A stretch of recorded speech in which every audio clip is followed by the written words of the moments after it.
Rogers believed that you could use the information that's being provided to you from your body, sort of bottom up, to determine when you were being inauthentic or non-congruent. And I've thought about this for a long time and tried to sort it out in a practical manner, and what I've concluded is this.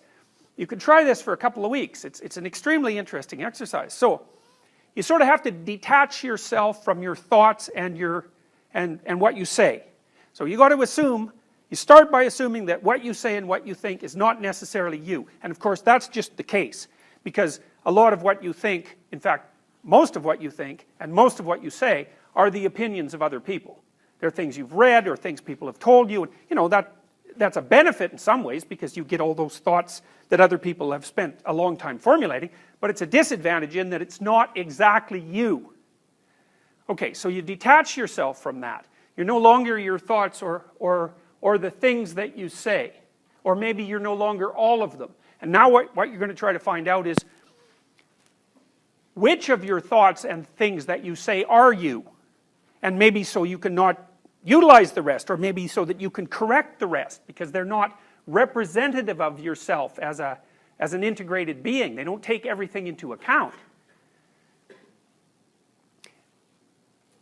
My sense has been that you can tell when you're saying something that's not authentic by feeling out whether or not it makes you weak or strong. Now, you know, sometimes when you're conversing with people, you can say something that embarrasses yourself. Now, Nietzsche said, for example, everyone has perjured themselves at least once in the attempt to maintain their good name. Something like that. It's not an exact quote, but I've got the gist of it right. So maybe you're saying things to impress someone, or you're saying things to remain part of your political group or your social group or whatever, or maybe you have attributes, personal attributes that might be positive that you're ashamed of, and so you're not going to speak about them. So there's a falseness about your self-representation. Watch for 2 weeks and see.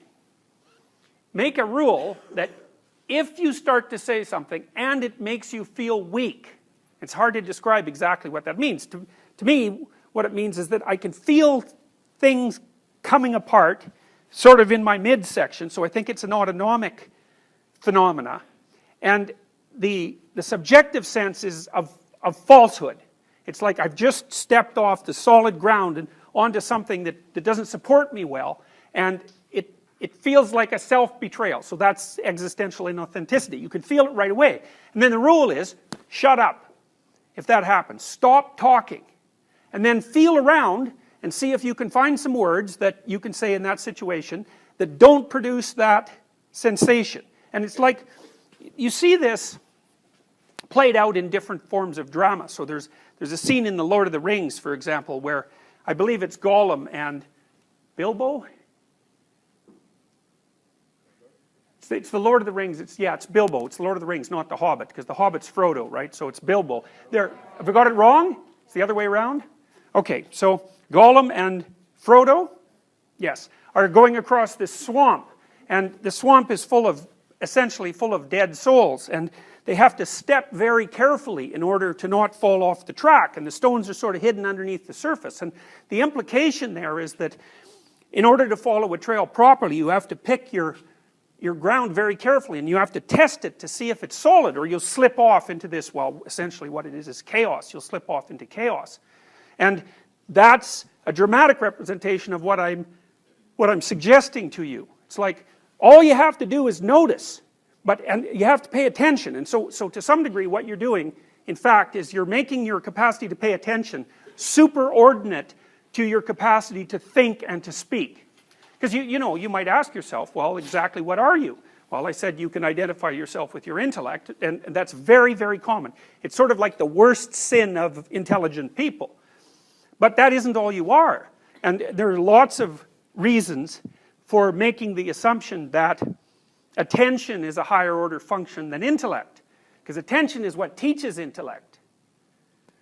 So if you pay very, very careful attention to what you say without bringing the automatic assumption that what you say is you to bear on the conversation, and then also to feel like you have to defend it once you say it, you'll find very rapidly that very much of what you think and say has absolutely nothing to do with you. It's just it's the dead souls that are in that little scene that I described to you, sort of manifesting themselves in your head. They're dead ideas that other people have created. And some of them might be applicable to you, you know. You might have the right to them, so to speak. But lots of them won't, and you're using the words as camouflage or self-defense or as an attempt to attain status in the status hierarchy or to make yourself look smarter than you are, or there's all sorts of reasons. Or to hide what you think from other people. I see this in undergraduate essays all the time. So, because the essays are full of cliches. And you know, it's not all that obvious why a cliche is a bad thing, but a cliche is a bad thing in the same way that being possessed by the dead is a bad thing. It's like a cliche isn't you. It's something else. It's like the crowd. It's like the other. It's not living. It has nothing to do with you. And part of the reason that students use cliches is because it's easier than using your own genuine creative formulation. So you can just default to cliche use, but there's something more insidious than that, is that if you write an essay that's nothing but a string of cliches, and you get criticized, then you're not being criticized. What's being criticized is the cliches, and you can hide behind that, and the part of you that's wise but treacherous thinks, well, the criticism doesn't really apply to me because, you know, I didn't really say what I thought. And then there's this kind of sense you get that you've gotten away with something, which is a terrible thing. So when I read undergraduate essays, what I see very frequently is, especially the first essays, just nothing but cliches. It's awful, it's dull, you can hardly stand reading it because there's nothing in it that's gripping or alive. And then maybe the second essay you can see there's a layer of cliche, and then now and then the person will be brave enough to poke up a thought of their own. It'll just sort of poke up somewhere maybe in 3 pages in. It's like this little green shoot that's barely alive, and the person is brave enough to pop it up in the hope that, you know, maybe it won't get walloped down with a sledgehammer. And so one of the things I try to do is to point that out. It's like, look, you know, this is something, there's a real thought here. It's a real original thought. It's something that you have the right to, because it's derived from your own experience and your own knowledge, and you formulated it in an original and compelling way. But the problem with that is that if you get criticized for that, you're just going to pull right back into your shell, right? Because that hurts, because it's actually part of you that you've exposed. And that's a terrifying thing, to expose yourself like that. But it's an absolute prerequisite to genuine communication and thought.